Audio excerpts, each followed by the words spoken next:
Muito bem, estamos cá de volta.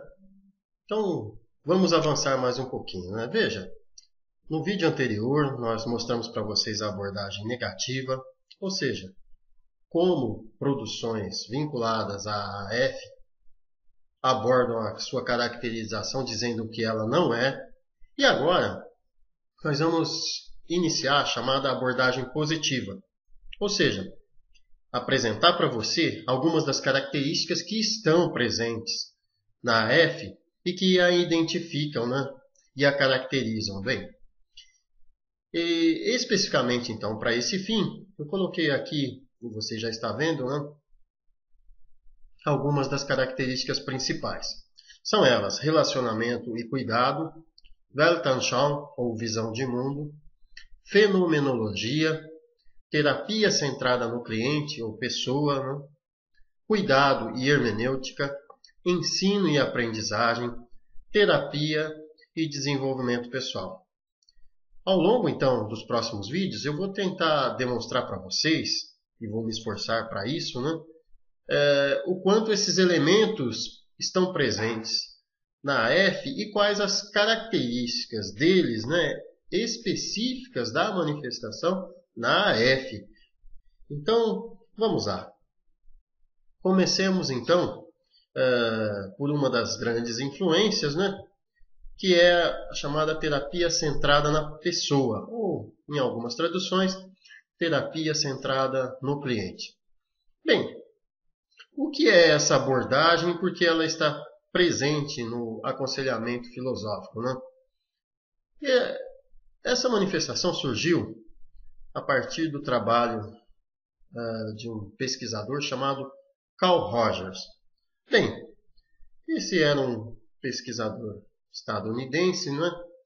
E ele possuía algumas características específicas que foram, à época, meados da década de 60, nos Estados Unidos, muito inovadores, fizeram com que se fizesse uma reflexão crítica sobre os caminhos da psicologia e da psicoterapia. E essa abordagem iniciada por Carl Rogers, a terapia centrada na pessoa ou cliente, ela tem algumas características muito importantes e que, em razão dessas características, vão estar presentes na AF.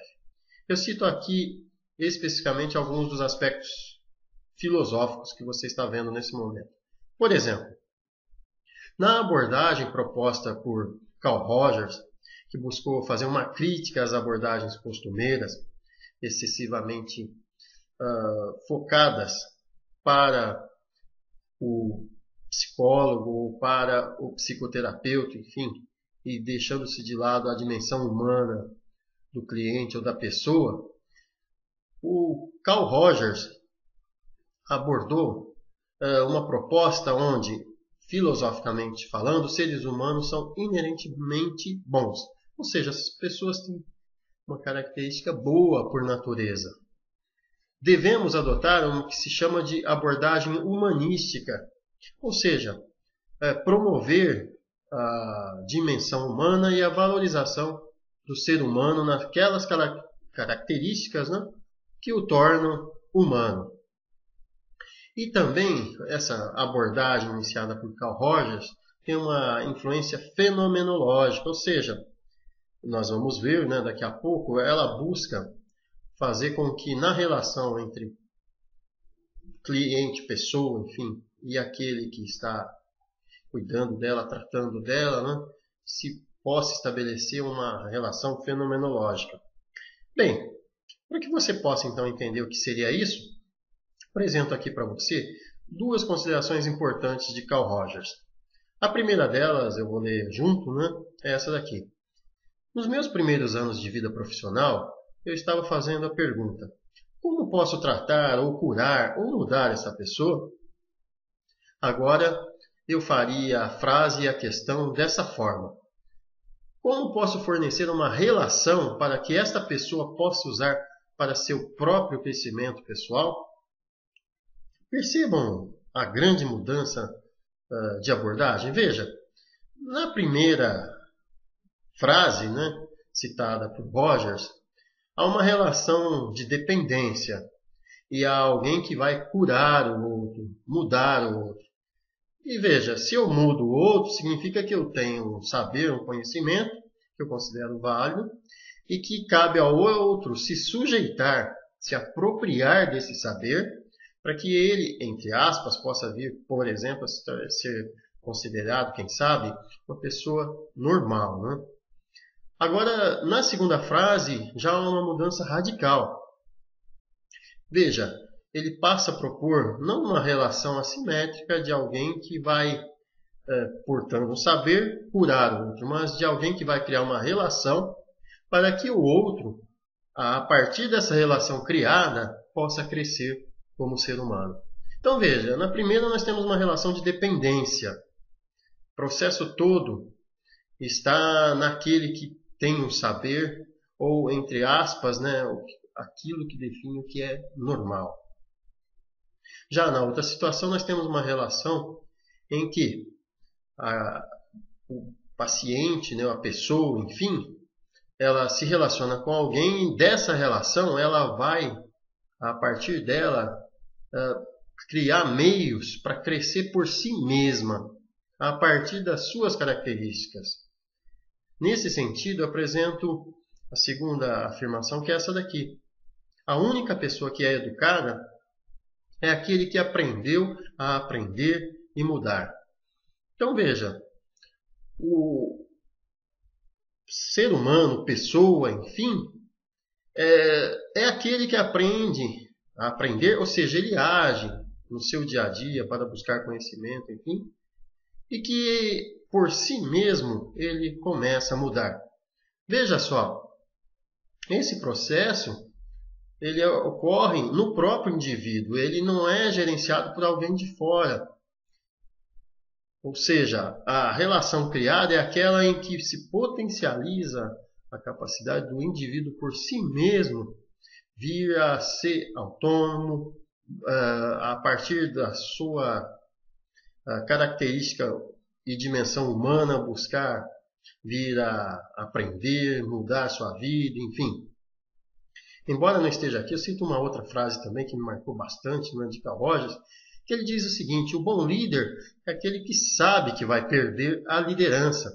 Ou seja, diante dessas duas frases, eu cito essa terceira para dizer para você que não existe a tentativa de se criar, digamos, alguém que dependa de você, mas você agir numa relação com o outro para que esse outro possa se tornar independente e autônomo.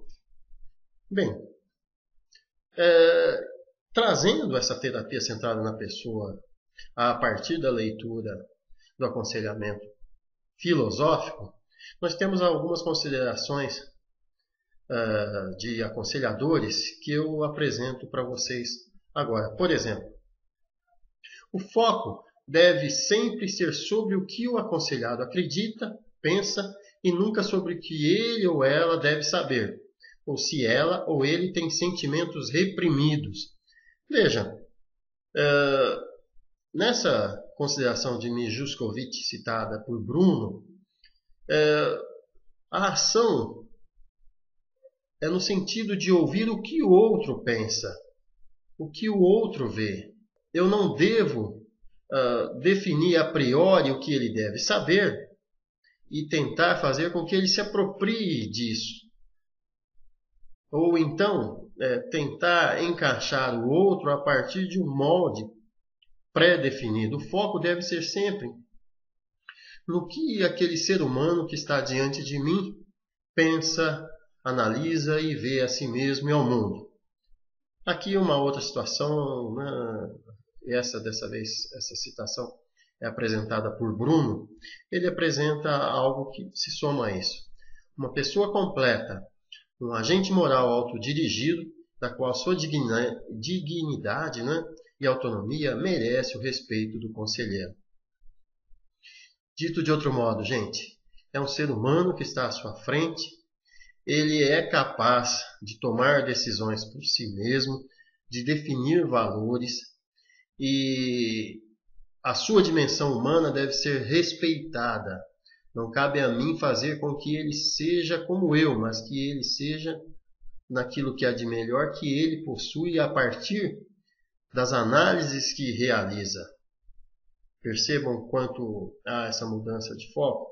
Antes nós temos a visão centralizada em uma leitura de mundo do que é normal e tentar formatar o indivíduo a essa normalidade. A outra é tentar fazer com que o indivíduo, a partir da sua singularidade, possa construir a sua própria autonomia. Veja essa outra situação aqui, né? E essa apresentada por Bowl. É também crucial ser sensível, ter uma inteligência natural, estar apto a ler entre as linhas, expressar entendimento sobre a outra pessoa, compreender o não dito e ser tolerante a outras abordagens de vida. Vejam, eu enfatizo o término dessa frase de Bowl. Compreender o não dito e ser tolerante a outras abordagens de vida. Não existe, você que já aprecia, conhece filosofia, uma única abordagem a respeito do que é a vida e o viver. Logo, o aconselhador filosófico deve respeitar outros meios de vida e de compreensão do mundo. E ele deve fazer com que a pessoa que está diante dele os manifeste, para a partir daí se criar um diálogo entre iguais diferentes. Mais à frente ele coloca um diálogo aberto oriundo do momento. Nele o aconselhador deverá extrair as barreiras ou as razões de sua crença. Logo depois, a exploração de diferentes pontos de vista, concepções e convicções. Numa abordagem corriqueira, aquele que detém o pretenso saber, cumpre a ele fazer com que a pessoa que está diante dele se aproprie desse pretenso saber que você possui, ou dessa pretensa abordagem sobre a normalidade que o outro deve se apropriar. Perceba que há uma relação de sujeição da pessoa a uma abordagem geral a respeito do mundo, da vida, enfim, e essa sujeição não respeita a singularidade ou a própria visão de mundo da pessoa, e isso não ocorre no aconselhamento filosófico. E para o aconselhamento filosófico, essa abordagem, que tem sua origem a partir das considerações de Carl Rogers, deve ser respeitada.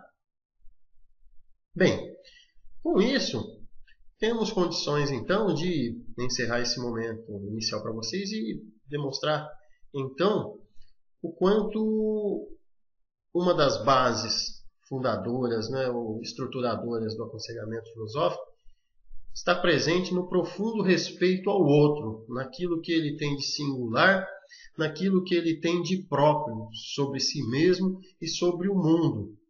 E a relação corriqueira de sujeição, de adaptação do outro a uma pretensa forma pré-determinada de ser e agir no mundo deve ser abandonada.